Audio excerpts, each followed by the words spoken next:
this is the way that you need to do something. This is the way that you need to load the dishwasher.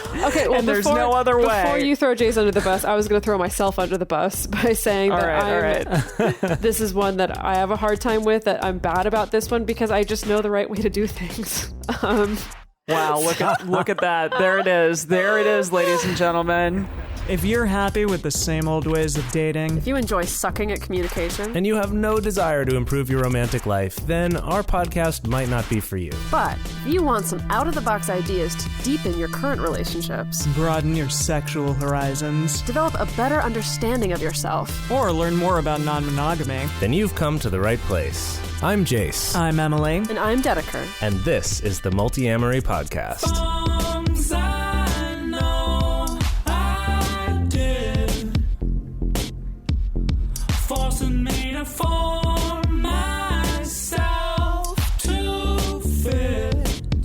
On this episode of the Multiamory podcast, we're talking about criticism in relationships. One of the famed 4 horsemen of the apocalypse from the Gottman Institute, criticism can show up constantly in our romantic relationships. Is there such a thing as good criticism? Can constructive criticism work in relationships, or is it always a drag, man? We talk about all that and more on today's episode. Oh, I have a question. What, Emily, Dedeker? you're the one who researched this episode. Why did you want to cover criticism? I mean, I think it comes up a lot in relationships. It really like, I think it's interesting because I've definitely been accused of being critical at times, but then in the same token, I'm like, but my partner's critical. Like they can be critical of me. And I feel like, yeah, my mom was critical of me in my life. But then I also have heard people say like, well, but it's important to be critical of your partner and of your friends because that's the only way that they'll grow and stuff That's like that. interesting. And I'm like, ugh. But then you hear like things out there that say that it's basically the worst thing possible for relationships, that it's the reason why a lot of like things stem and breed and contempt and other, bad things happen in relationships. So I don't know. I just thought, yeah, this is an interesting one to touch on. I wanted to kind of delve deeper into it because I do think that so many people accuse each other of being critical in relationships. Boy, I feel like there's so much to unpack in everything that you just said. I mean, like the thought that people would say, oh, well, you should be critical of your partner is fascinating because I think that there is a lot of truth to that. I don't feel like I've heard it stated so explicitly, but absolutely that's how we're taught to think about it. Yeah, that maybe not specifically critical, but what is that you should always be pushing your partner to improve themselves. See that? Yeah, And that so it feels is a that little question- different from just being critical. Yeah. Because I think of like having a critical eye for your relationship Sure. and your partner and the people that you spend your time with. I think that's a little different from feeling like you should be the one Criticize. Yeah, to criticize or to be the one directly responsible for helping your partner improve. Yeah. I think that to me is right there. That like that it's your responsibility, or even that it's good for you to take on the role of being the person pushing them to grow. Yeah, Right? It's such a common concept, but it is. I but would it argue is really it's- difficult, or it's bad. and not really like a feasible or attainable goal to have. That again, it needs to come from within. And I think maybe there can be like catalysts from partners or people being like, hey, like this is something that one should look at. But to be critical and like say blanket statements about your partner that can sometimes just breed anger and resentment, I think, over time. So I did want to ask and like look at the question of like what is constructive criticism versus destructive criticism, because I think that those are two very separate things. And that when people talk about like being critical as a good thing, they're thinking of, well, I'm just being constructive, I'm trying to help someone. But perhaps in reality, they're actually like destroying the relationship by the way that they're talking about it or talking about their partner. So Okay, but first I did want to like look up what the hell is criticism. So in the good old big old book, the big damn book, that's what Steve Easton used to always say. Yeah. So okay, destructive criticism is criticism performed with the intention to harm someone, disparage and destroy someone's creation, prestige, reputation, and self-esteem. So yes, in other words, I've seen criticism described specifically as like an attack on a partner's character. So it's a critique, but there's a difference between like specific criticism and then critiques or complaints, which are more like geared towards incidences or issues, but not specifically addressing like a character flaw. So some people will label like a complaint as criticism when it actually isn't one, which is interesting. And it is a good thing. And hopefully we're going to try to like parse out and talk about the difference between both of those, because complaints are not specifically geared towards someone's character. And when it can get destructive is when it starts moving in that direction of a character, like assault, I guess. So an example might be a complaint might be like you... Let me think about how I want to phrase this, or how healthier constructively I want to phrase it. Yeah, a complaint. A complaint would be something like... It's a specific. Yeah, so about specifically like, hey, I'm annoyed because you haven't taken the trash out. Yes, rather than the saying... last 3 times that I've asked you to. Rather than the criticism, which would be, you are so lazy. You're lazy. Yes. Like, you're a fucking you lazy are so lazy. person. You never listen. You never ignore take the trash out. You never do what I need you to do. You are a terrible roommate, whatever. Ad infinitum. Yeah, you don't value our household. Yes. All you're, those things. Yeah, you just rely on me to do something, blah, blah, blah. Like, talking about specifically their character. It. So yeah, hopefully that's helpful, everyone. Took a moment to get there, but here we are. I think that the term constructive criticism is interesting because the fact that like destructive criticism is a word that I'm only familiar with because of constructive criticism, and it's just like, okay, that's the opposite of that. Whereas I feel like criticism was a thing first, and then someone at some point was like, wait. But maybe there's a way to do this better. Let's call that constructive criticism. They constructively were like, hey, maybe we should make a different term for this. Yeah. Right. So, but I almost want to make the case that criticism by default is kind of this more negative, destructive thing, and that constructive criticism is almost not criticism. It's almost like something else that someone had to come up with a term for. Interesting. Yeah. I don't know if that's helpful at all, but I feel like sometimes we can get into this like, well, is this just criticism or is it destructive criticism? Yeah. And I would say, no, actually kind of the whole thing's maybe not the best. Well, okay, so criticism is one of the 4 horsemen of the apocalypse in relationships. And from the articles that I read, it is almost always the one that like leads to the other 3. So can we go over one more time like what they are? So criticism and stonewalling. I know they're at like opposite ends. Contempt is one. What is the third? Defensiveness/blaming. Yes. Okay. Which is funny because this talks about also defensiveness, that there's like a cycle of criticism and defensiveness. Yeah. That makes sense. It's like this is sort of the gateway drug into it. Yeah. And this is so common. Yeah. We talked about this a little bit last week, but it's like there's this idea that we're either entitled to be more critical of our partners than we are of other people, of our romantic partners, or that like we're more responsible for their actions than we are for anyone else's, except for like maybe our children. And so therefore, and that's another person that we're taught to be critical of, or it's considered normal to be critical of because we're helping them, right? We're helping them grow. We're guiding them in what to do. But often both with children and with partners, that can lead us down a road that's not helpful, that leads to defensiveness and can be destructive to the relationship. Like there's this negative cycle of criticizing, which, you know, like Emily was saying, causes defensiveness. And again, we'll get to that more later. So in a relationship where criticism is really present, it's really hard to feel loved by a partner who's constantly criticizing us. And it's also hard to feel love for that same person who's also constantly criticizing you. And related to what Jase was saying about how for some reason we feel more entitled to criticize our romantic partners rather than our friends, I'm not 100% sure why that is. I mean, I feel like that's probably a combination of holding our romantic partners to this much higher standard for ourselves, and sometimes holding someone to a high standard can be a good thing.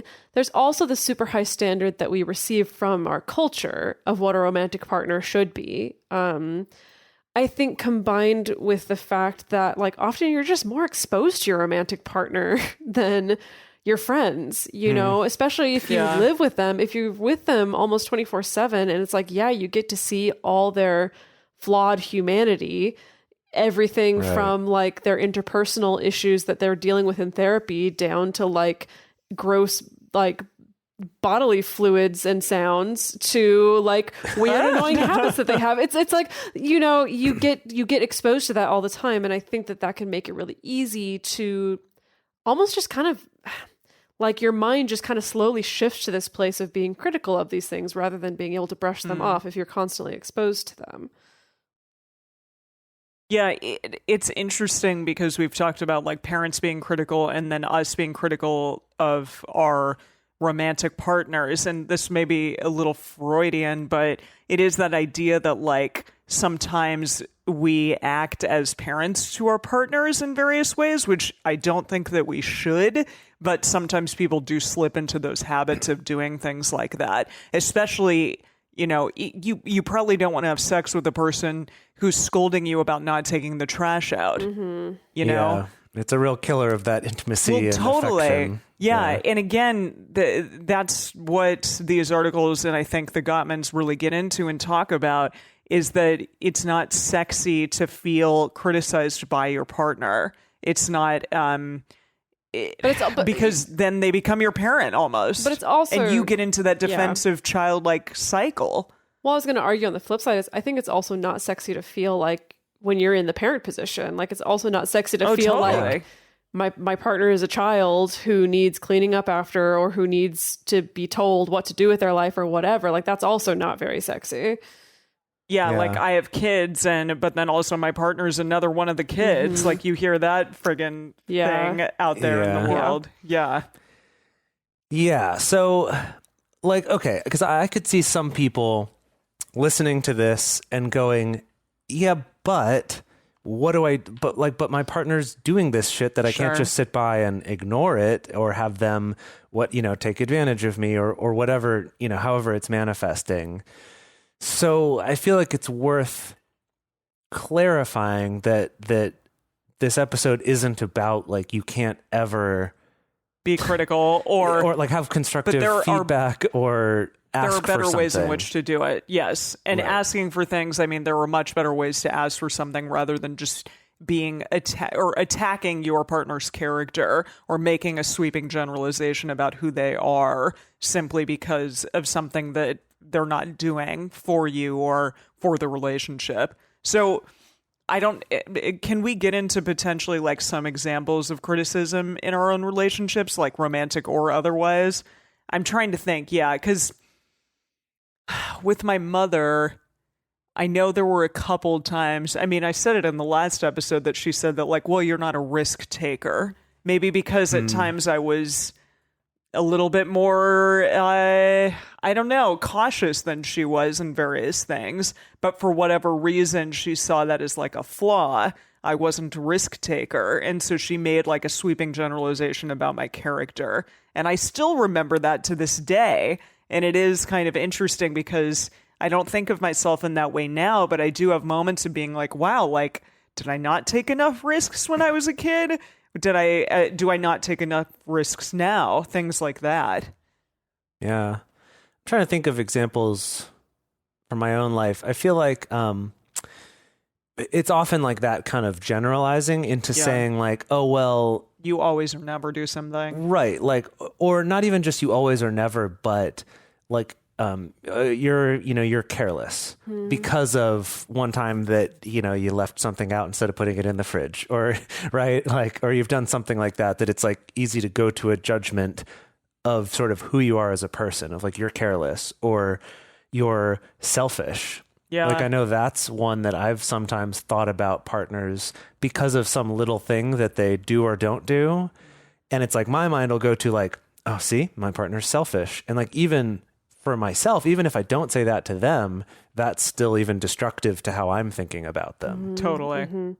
Yeah, just my mind is awash. It's awash with both examples of being on the receiving end of destructive criticism and also on the giving end. I've definitely no stranger to that.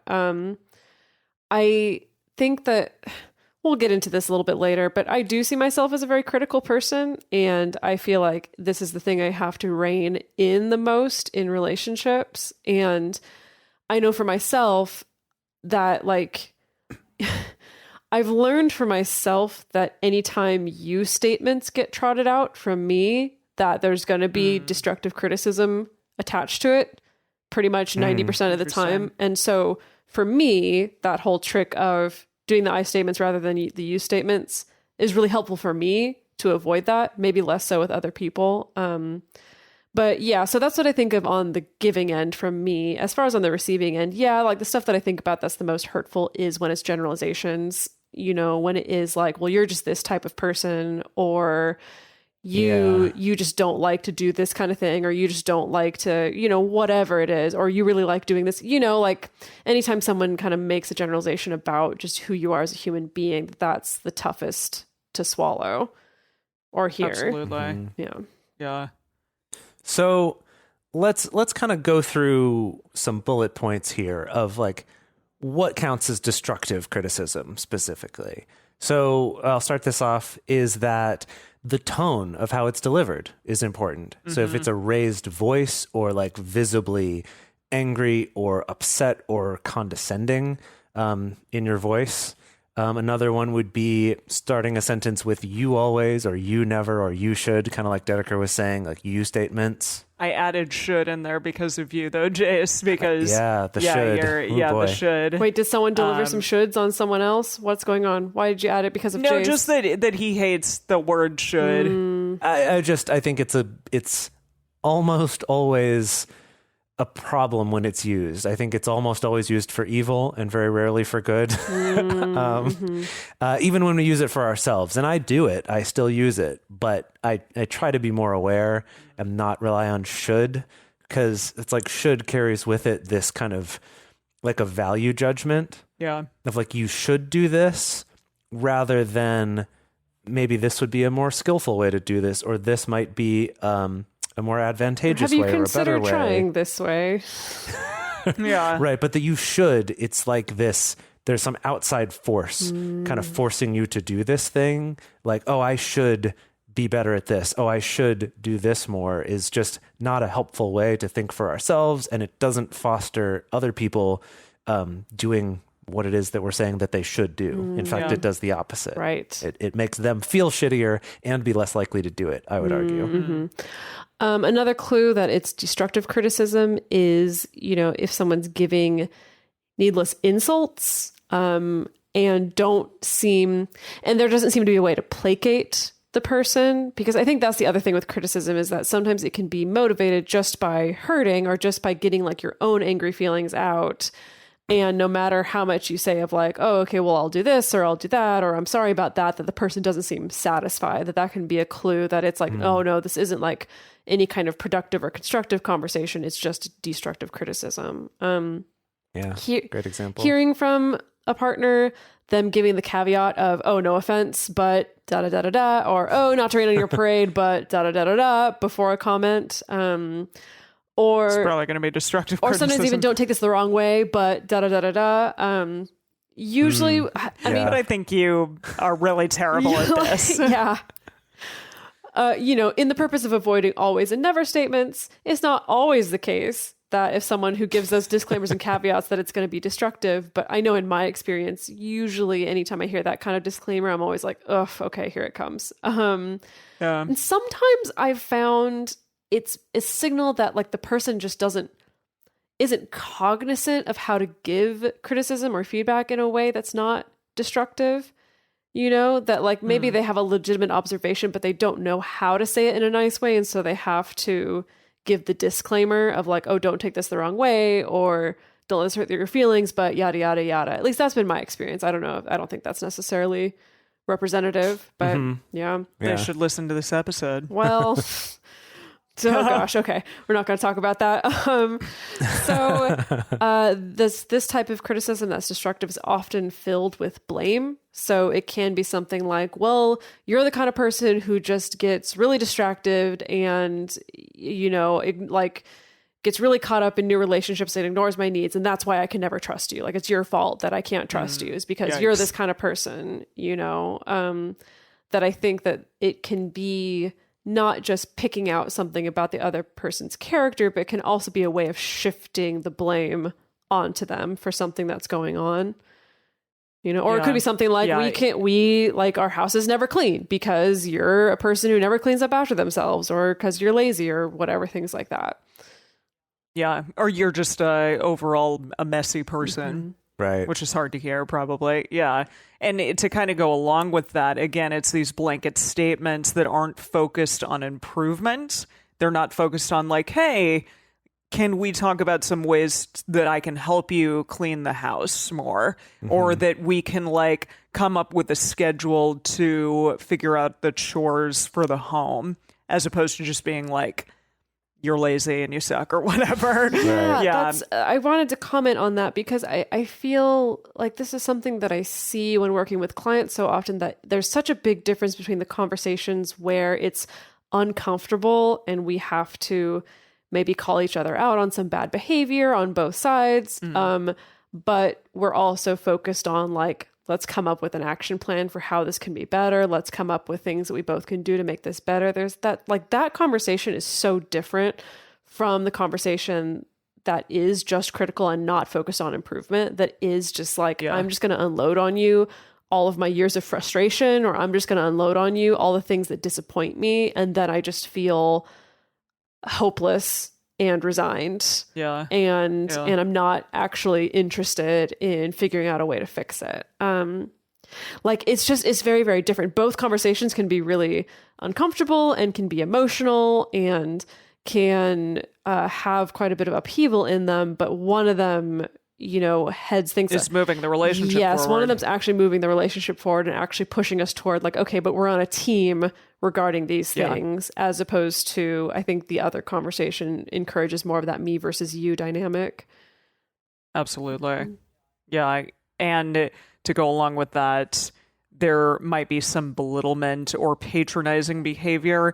And again, it's like focused on the right way to do something. If there is some sort of improvement, message going along with this, it may just be like, this is the way that you need to do something. This is the way that you need to load the dishwasher. Okay, well, and there's no other way. Before you throw Jase under the bus, I was going to throw myself under the bus by saying this is one that I have a hard time with, that I'm bad about this one because I just know the right way to do things. Wow, look at that. There it is. There it is, ladies and gentlemen.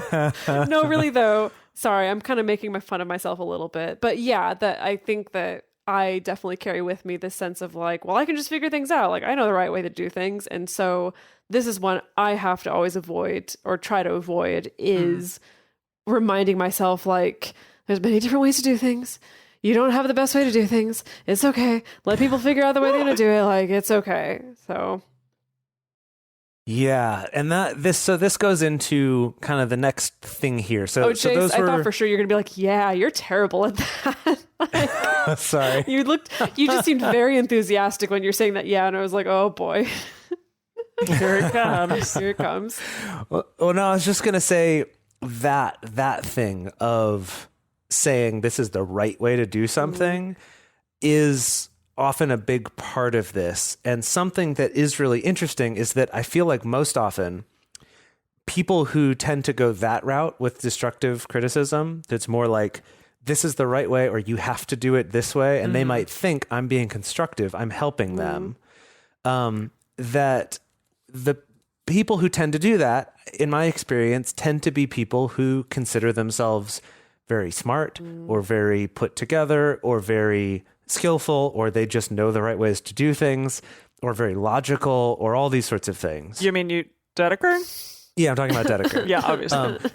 No, I'm actually talking about lots of people. I'm including myself in this. I've definitely been a perpetrator of this in the past, and like friends of mine. And the funny irony about it is that these people who consider themselves very intelligent and very logical are being incredibly illogical by approaching things this way, because criticism fails, like that type of criticism fails because it goes fundamentally against these two really important factors about human beings. And that one is it calls for the other person to submit. And as human beings, we hate submitting to authority, especially authority that feels unilateral and like unjustified. That it's, we're not going along with something because it makes sense, but because we're told this is the right way, or you should. There's that should again. And then the other one is it devalues us. It devalues our opinion. It devalues our own agency. It devalues our opinions about the way things are done. And as humans, we also hate that. So there is this funny irony of these people who feel like they know how to do things so well are doing this thing very not well, very not skillfully, and very illogically, because we're all human beings and they're dealing very illogically with human beings. Very interesting. So I think it's a funny little irony there. Right. So it's like the idea that like, very good thing to keep even in if you mind. think that you know how to do this particular task better or how to do it well, if you're communicating that on the meta level and not doing it well on the meta level, then you actually just suck. Is that the logical conclusion? Okay, so that maybe you suck you're is a little just extreme. not Okay, if you're not doing it yeah. well on the meta level, then you're not as smart and as skilled as you think that you are. Right, right. Or perhaps you might know how to do one thing right, but that doesn't mean you know how to do everything right. Yeah. And then also, I think and I think we'll talk about this a little bit later too, but you also miss out on the opportunity to understand why they do things the way they do it. That's a really good point. I like that very much. And I know I've got one friend in mind right now who is very much this, of just gets real fixed in his way about what's the right way to do something, and particularly with his partner, but also with friends like me, we'll just kind of tell them how this thing should be done or what the right way is to do this thing, and we'll quickly come up with reasons why any alternative solution is not as good. Which I think is really missing out on an opportunity to understand things. And then the second part is that sometimes the way that's the most efficient isn't necessarily the best. It's like we conflate this, whatever it is, orderliness or efficiency or quickness or something with goodness. Yeah. And those aren't always the same thing. Yeah. That's so specific and impressive, like the devaluing thing. Dedeker's like having a moment over there. But yeah, all of those are true. And I think ultimately, when I feel criticized, the feeling of being devalued is the thing that hurts the most. And that is why I tend to internalize it so much, is because I'm like, fuck, like my partner thinks that what I have to say and what I do is not of value because they're criticizing me in this manner or telling me that what I do is wrong, and that really blows. So something for all y'all out there to think about if this is something that has happened to you, or if this is something that maybe you yourself do. We're going to dive a little bit more into what a critical person looks like right after this break. So, for all of you out there who some of this might look like you, or if you have ever asked yourself, or if you've ever been accused of being a critical person, what are maybe some things to look out for if somebody is like, I think you're a really critical person, and you're like, no, I'm not. But if you're actually wondering, like, what does that look like? What does a critical person look like? Then here are some things maybe to look out for. So, number one is, you might be overly critical of yourself, and you might tend to speak to yourself in a demeaning manner, which is really interesting. Yeah. Because even though, again, like outwardly, you might be telling the world, like, I know how to do things right, you may internally be saying, I screw up. Yeah, I screw up. Yeah. I'm not as, smart as I think I am, or as I project to the world, whatever. Yeah. When I was reading this before, like earlier today, in kind of reading up on this, I read this one and I was like, well, fuck. Oh, Jase, you don't have any well fucks to give. Like, just hold my beer on this one. This entire list, good Lord. Moving along, in the past, you may have had an overly critical parent. You may have felt like you never did anything right in their eyes. I definitely relate to this one, and it's funny because I don't look at my family as being critical necessarily. Well, maybe this is just, maybe this is my, me being an apologist for my family, because the way I always thought of it was like, well, my family just has very high standards. Yeah. That's interesting that's how I've changed it in my brain. Yeah. We can analyze that some other time, but yeah, sometimes coming from that kind of background where if you felt like you were constantly receiving criticism from a parent, or if you felt like there was this just really high standard that you can never live up to, sometimes you internalize that and then project that onto the world. I know that I definitely did, that I took well, this is just the standard that everyone has to live by. I can't live up to it, but everyone else has to. And so I also kind of in turn pay that forward into the rest of the world. Yeah. I once heard it phrased that it's like there's this standard that everyone needs to live up to, which, includes all these things like having your shit together all of the time and always being successful and always being thin and all of these things. And if you can't live up to those, at least have the dignity to be ashamed about it. And I think that's very much when I heard that, I was like, hey, yeah, I think that resonates. You're like, right? I am so ashamed about it. And I think that's where it comes from, right? It's like, I acknowledge other people might not live up to these just like I don't, but they better damn well be ashamed of it like I am. Geez, Jase, you're really dropping the bombs on me today. Glad I have this hanky to fan myself with. Yes, I did. This next one, I'm just going to keep on digging my own grave here. It's easier for you to find fault with something rather than praise it. Yep. Yep. That's me. Just gonna keep going here. Next one, you might micromanage or be a perfectionist. Dedeker's like, oh man. The intensity of my fanning is increasing. If something isn't done exactly right, then you'll get overly upset about it, or only focus on the bad parts rather than seeing where the parts of merit are or what the good parts are. Kind of like we talked about with knowing the right way to do something, that there might be good attributes of a different way of doing it, that it's just if you're focused on this perfectionist, which to you perfect looks like what you think is the right way, you're not able to see the potential benefits of a different way of doing something. Or you're easily insulted or offended. Now that's the only one. I can dig out of my grave a little bit. That's the only one I don't think applies you think you're to me. all right. I think I'm all right there. I don't think I'm easily insulted or offended. Yeah. Okay. So something to think about is that you might be harboring hurt feelings or resentment over something, and criticism might just be the first place that you go to because you're having a really hard time getting over that hurt. And I think this can happen a lot in relationships. Honestly, if people have a relationship that they choose to stay in where one partner cheats, and then there's criticism constantly over that, or over I don't know if I can trust you, or it always goes back to that because you're still harboring this resentment and hurt, which is understandable, but then it kind of perpetually becomes the thing that is causing a lot of criticism to be doled out. Or criticism over other things, because I still need to get back at this person for how hurt I was over this other thing. Sure, absolutely. Yeah. And that's something absolutely to think about in your relationship. Why do I keep being so critical of my partner? What is the underlying cause here? Yeah, that's interesting. Yeah. And then finally, if others tell you that you're a critical person, you might be. Maybe listen to them. Or if you tell other people that you're a critical person, which a lot of people do. For me. Right. Yeah, it's I'm just pretty critical. I'm not going to lie. The Cosmo quiz on whether or not you're a critical person has ruled, and it doesn't look good for me. Yeah.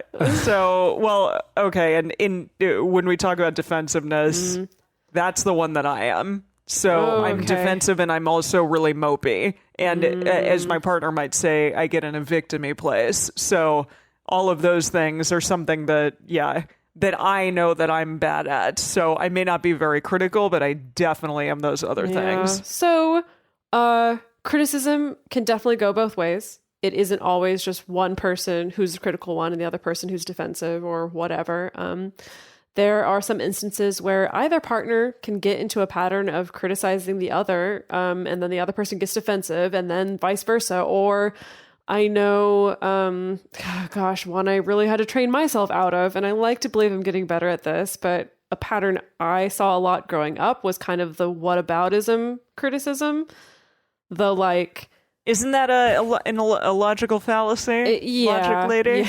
Yes. But this idea of like, well, I criticize this thing about you. And then the other person comes back with like, well, what about this thing about you? That's also worthy of criticism. Yeah. That was really present in my family growing up and definitely really present in pretty much most of my early adult relationships.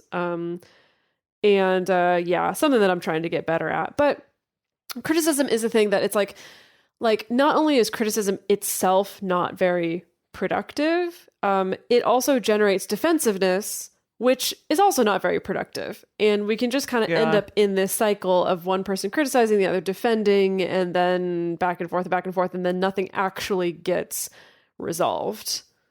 Like no one actually gets what they want. Yes. Yeah. Which is ironic because I think a lot of us tend to come to criticism thinking it's because I want it to be a certain way and I want to get what I want. So I'm going to say this, and we'll sometimes have good intentions, but what we actually end up doing is criticizing, which fosters defensiveness, doesn't get us what we want and hurts our partner and perpetuates this cycle. Yeah. So I think an example that I've seen, that I've lived and also seen a lot with my clients is something where it's like person A comes to person B and is like, hey, you don't prioritize spending time with me.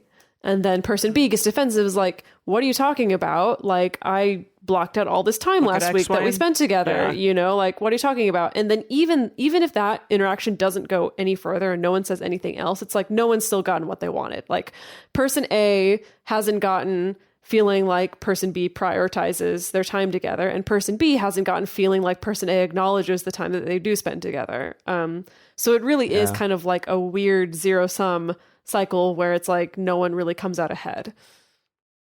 Yeah, it's interesting in both of those scenarios where I think that so often people just want to be heard and understood. And like person A in that scenario is like, I feel like you don't value our time together. And when they want to be heard because they feel lonely, or as though their partner maybe is more excited about, someone new that they're dating, for example.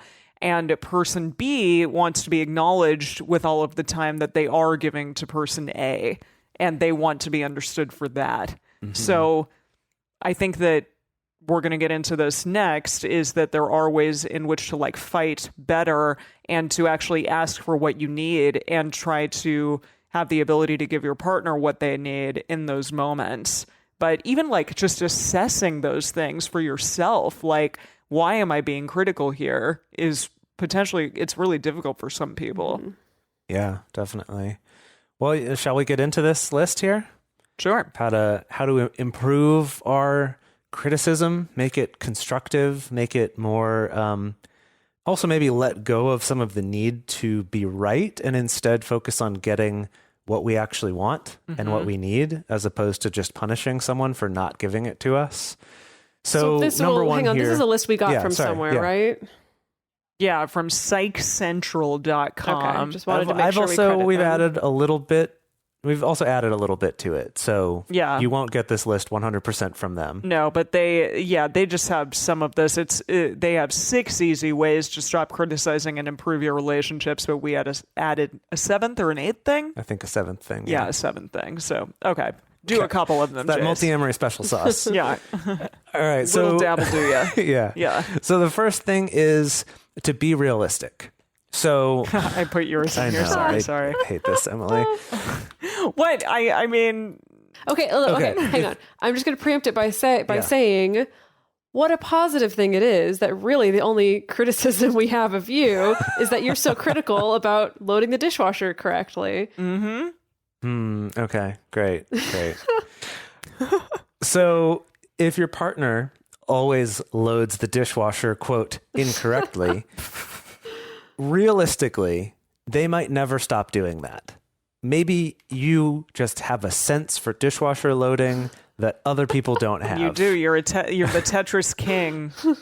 Right. Maybe you just fundamentally understand dishwasher loading in a way that other people don't. So be realistic to understand that like they may never load it the way that you would.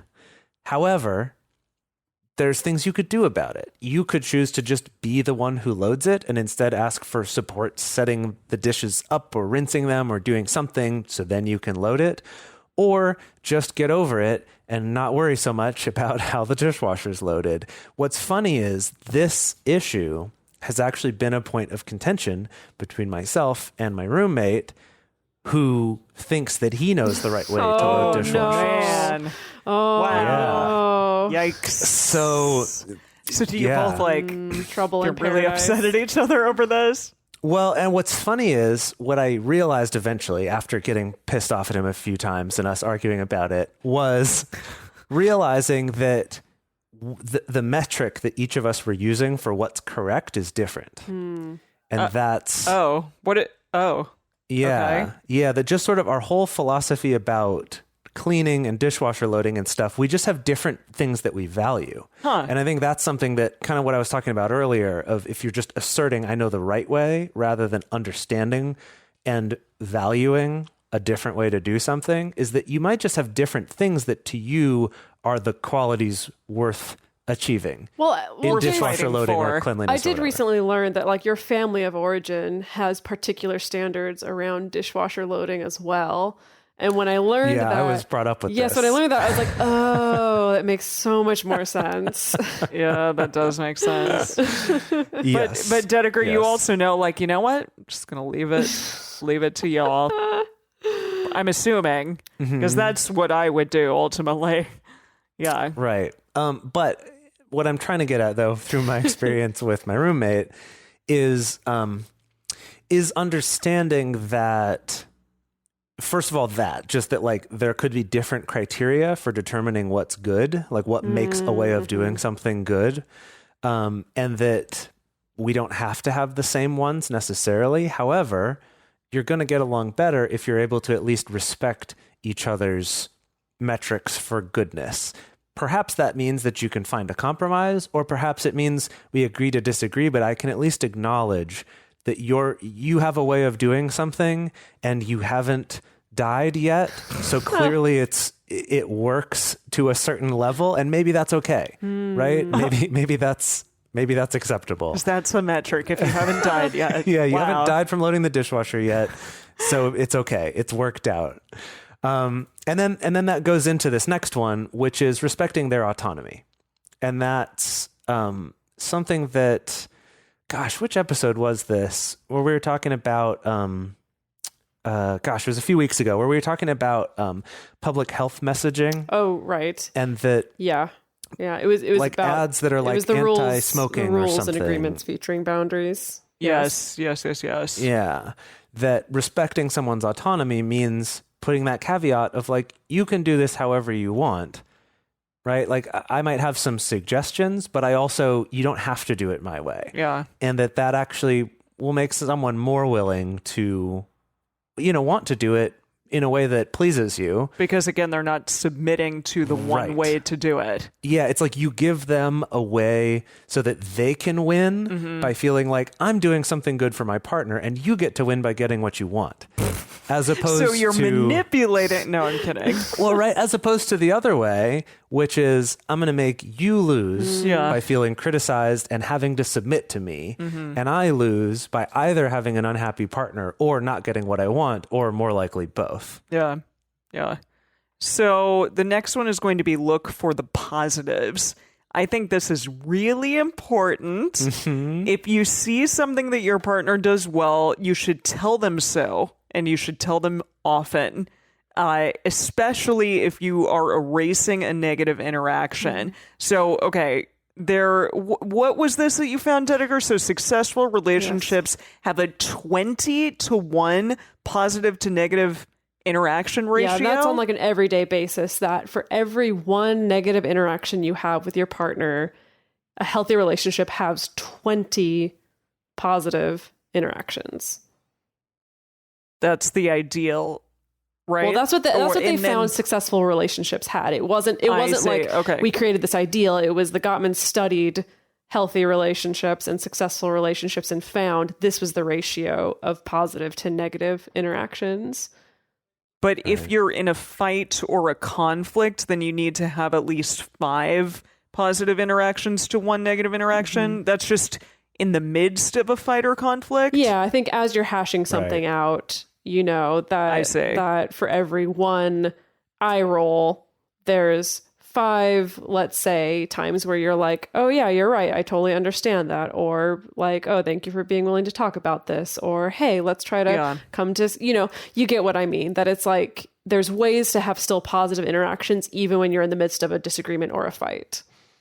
Yeah. And again, this can sort of like flip the narrative of what is happening here within critical thinking, is that instead of constantly saying and talking about the things that your partner is doing wrong, instead switch that and flip that on its head and try to find the things that your partner is doing correctly, or that you're happy about, or that they're, making strides even to give you what you need and what you want. Because I think, then instead of like constantly being critical and constantly saying all of the negatives, which is, as we learned earlier, what critical people tend to do, you're instead, showing your partner that you can see their work, the work involved in, making you happy. Mm-hmm. I've even found sometimes if I've had a criticism or something that I want my partner to change, and I'll be upset about something, and I'll go into it, and I'll think, okay, like, I do want to acknowledge what they have done, and I'll kind of start by saying, like, I'm upset about this thing. I do really appreciate that you do this and that you do this other thing. And sometimes even like by the time I get through a few of those things, I'm sort of like, okay, actually this thing I'm upset about isn't that big a deal. It still would be great if you would do this or not do this. But it's like, even for myself, it's That's like great. acknowledging the positive things that they do. It's like, okay, actually that is pretty good. We're doing pretty good now that I think about it. I talked myself out of it. I like that.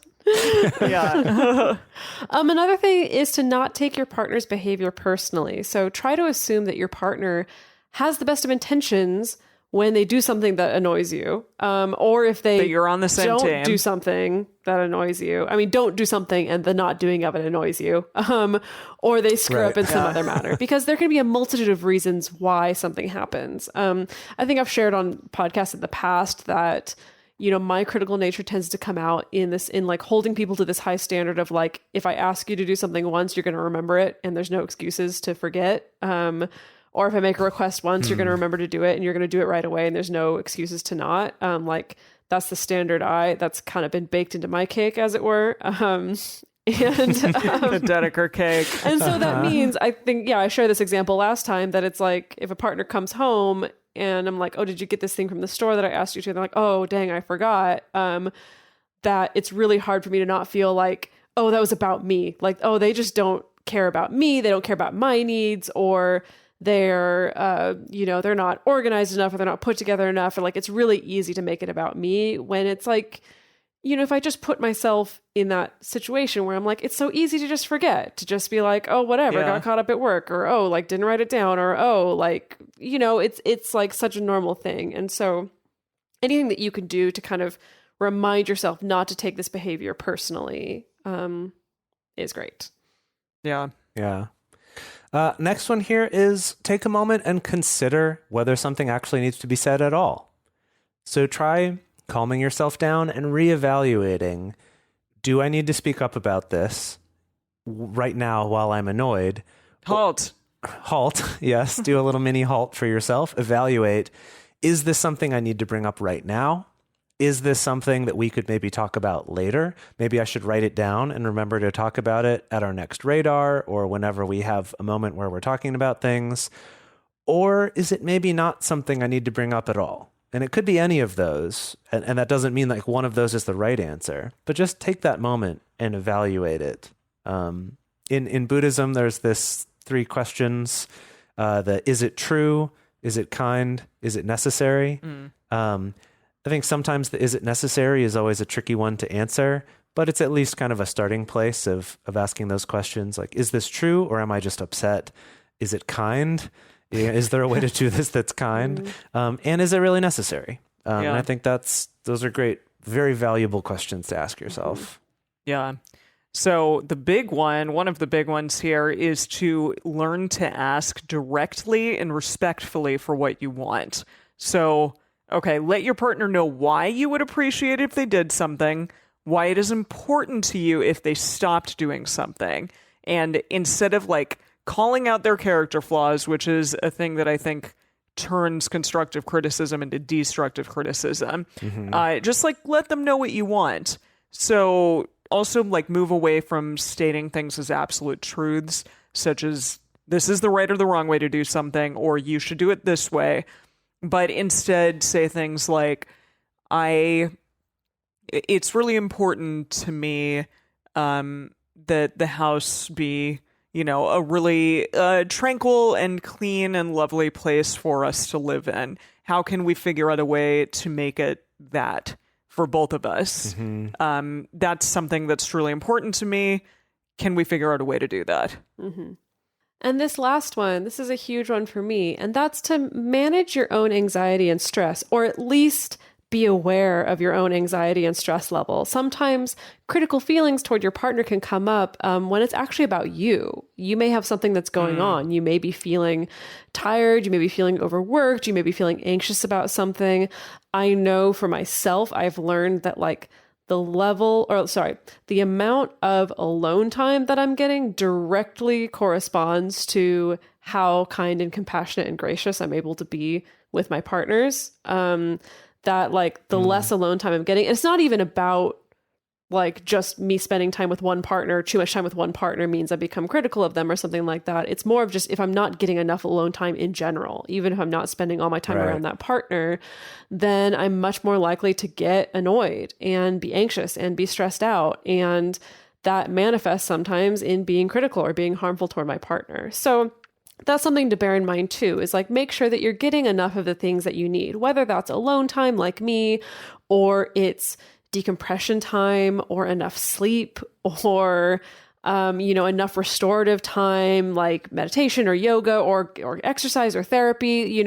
Really check in and make sure that you yourself are taking care of yourself and getting what it is that you need, because that can really affect the way that you are with your partners. I've definitely found, like, especially the things that I thought were deal breakers to me, like things like a certain level of cleanliness or organization, that if I'm relaxed and I'm not overworked and I'm feeling pretty good about life and feeling pretty good in my body, that like I'm much better able to like, oh, the trash hasn't been taken out yet? Okay, whatever. Like, we'll get around to it. We'll figure it out. Yeah. Like, oh, dishes haven't been done yet. Oh, it's okay. Like, we got time. We can do it. Not that everything falls apart, but I'm much more able to be more gracious about and generous about these things if I'm feeling pretty good.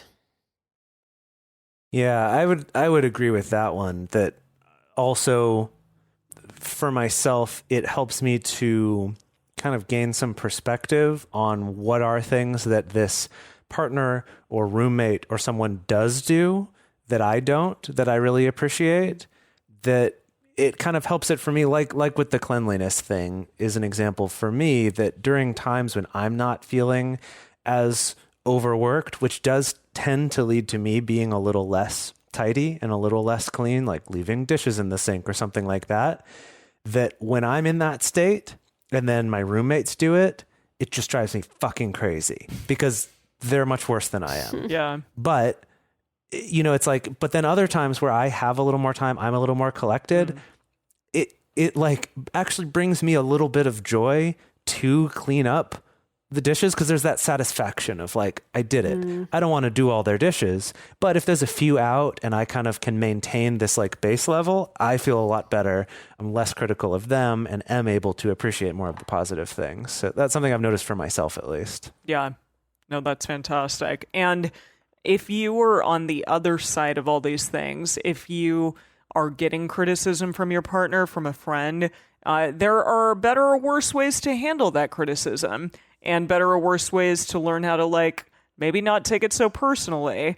Maybe figure out a way to be constructive in, you know, how you both can move forward and get the things that you want. So we're going to talk about that in the bonus episode. And if you want to get a load of that, then become a patron of ours. In addition, we really want to hear about critical things in your life. If you are a critical person, if maybe you have felt criticism from your partner, if the two of you have sort of moved past that, how you have done so, we want to hear about all of that. So the best place to share your thoughts with other listeners is on this episode's discussion thread in our private Facebook group or Discord chat. You can get access to these groups and join our exclusive community by going to patreon.com/multiamory. In addition, you can share with us publicly on Twitter, Facebook, or Instagram. You can email us at info@multiamory.com. Leave us a voicemail at 678-MULTI-05. Or you can leave us a voice message on Facebook. Multiamory is created and produced by Dedeker Winston, Jase Lindgren, and me, Emily Matlack. Our episodes are edited by Mauricio Balvanera. Our social media wizard is Will McMillan. Our theme song is Forms I Know I Did by Josh and Anand from the Fractal Cave EP. The full transcript is available on this episode's page on multiamory.com.